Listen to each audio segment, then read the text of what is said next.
नमस्कार, सत श्री अकाल। SSI2 में स्वागत करते हैं। मैं देवेंद्र सिंह लड्डू। इस वक्त मैं सिखों के 10वें गुरु गोविंद सिंह महाराज की जन्मस्थली में आज से 3 दिन पूर्व में लुधियाना के एक सांसद आते हैं जिनका नाम है रवनीत सिंह बिट्टू, कांग्रेस के हैं। उनसे हमारी बात हुई थी, लेकिन जो बात हुई है वो क्या करें, उनकी बात को पहले हम सुन लेते हैं, फिर हम आपको बतलाते हैं। सत श्री अकाल। सत श्री अकाल जी। सत श्री अकाल। काफ़ी दिनों बाद यहाँ तक सामने। हाँ, इस बार क्योंकि कई बार जल्दी आ जाते थे, लेकिन इस बार मौका थोड़ा, पर ये बातें तो कहने की हैं, जब गुरु महाराज बुलाते हैं तभी आना होता है, अपनी मर्जी से नहीं, इनकी मर्जी से। और हमारे लिए तो हमारे 10वें गुरु, उनका जन्म स्थान है ये, तो इसलिए जहाँ हम अपने पंजाब के लिए, पंजाब के वासियों के लिए खुशियाँ मांगने आते हैं, और वहीं क्योंकि अब देश में सब जगह इलेक्शंस होंगी, उसके लिए भी हमने भी प्रार्थना की है भाई गुरु महाराज ये सारा कार्य, क्योंकि बहुत बड़ा होता है, ये बड़ा शांति से संपूर्ण हो और आपसी भाईचारा हमारा वो बना रहे, सबसे ज़रूरी वो है।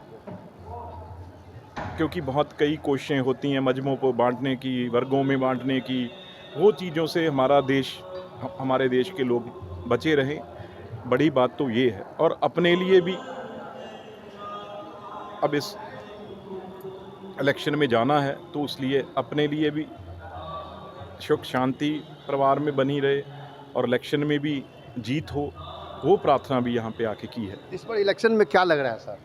देखो, क्योंकि पंजाब में एक अलग माहौल है, बाकी देश में अलग चीज़ है। पंजाब में जो हमारी लड़ाई है वहाँ पे वो आम आदमी पार्टी से है, तो इसलिए दिल्ली और 2 जगह उनकी सत्ता है। तो इसके अभी आपको पता है केजरीवाल साहब जो मुख्यमंत्री हैं वो अभी पकड़े गए हैं, क्योंकि बहुत बार वो बच रहे थे। अब मैं गुरुद्वारे में क्या नाम लूँ जिस चीज़ के बारे में वो पकड़े गए हैं, क्योंकि उन्होंने ये एक बदलाव की बात की थी, एक चेंज की बात की थी, लेकिन वो सारा कुछ निकला और कुछ। तो इसलिए मन पंजाबी बहुत, जो पंजाब की अगर बात करूं, पंजाबी बहुत पीड़ा में है, दुखी है, क्योंकि उन्होंने बहुत एक विश्वास करके 117 में से 92 सीटें उनको जिताई थी। तो अब धीरे धीरे, आज मैं क्या कहूं, 21 लोग कल तक नकली शराब से वहाँ मर चुके थे, और वो भी हमारे CM की डिस्ट्रिक्ट में।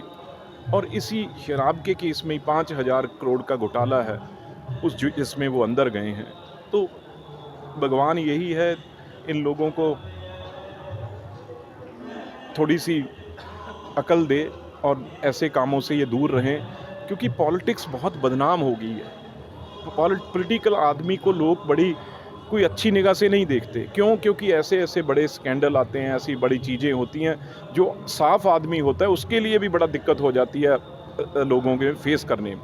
लोकसभा में कांग्रेस का अस्तित्व क्या रहेगा? देखो, मैं इतना कह सकता हूँ कि कांग्रेस पिछली बार से, जो पिछली बार, क्योंकि मैं 3 बार MP रहा हूँ,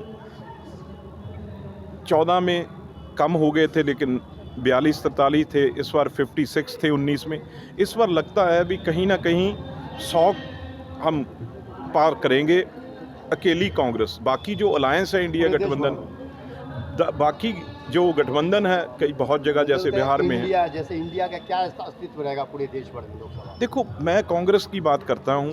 कांग्रेस पिछली बार से जो अभी अगर मैं कहूँ भी सत्ता में आ रहे हैं, वो बात झूठ होगी गुरु के आगे का। हाँ, अगली पिछली बार से जो टैली है कांग्रेस पार्टी की, वो ज़रूर बढ़ेगी। बातचीत तो आप समझ गए। जब मैंने उनसे एक्सक्लूसिव तस्वीर में मैंने कांग्रेस के बारे में चर्चा चलाया था कि आपके देश भर में कितने कांग्रेस है, क्या सरकार बना रहे हैं, तो उन्होंने इस गुरु साहब में, तखत साहब ने स्पष्ट रूप से कहे कि हमारी सरकार नहीं बन रही है। अब चूँकि जब देखना है तो भारतीय जनता पार्टी में शामिल हो चुके हैं। वैसे जब देखा जाता है तो कांग्रेस के सबसे बड़े नेता राहुल गांधी के काफ़ी निकटता थी, उनकी करीबी थी, लेकिन भारतीय जनता पार्टी में शामिल हो गए। उनके बारे में यही कहा जाता है कि शेरे पंजाब नाम से मशहूर पंजाब के पूर्व मुख्यमंत्री स्वर्गीय बेअंत सिंह के पौत्र हैं और उन्होंने कांग्रेस में रहने के बाद फिर जब हमारी खबर चली है उसके बाद से वो भारतीय जनता पार्टी में शामिल हो गए। SSR 2 आप देखते रहिए। वाहेगुरु जी का खालसा, वाहेगुरु जी की फतेह।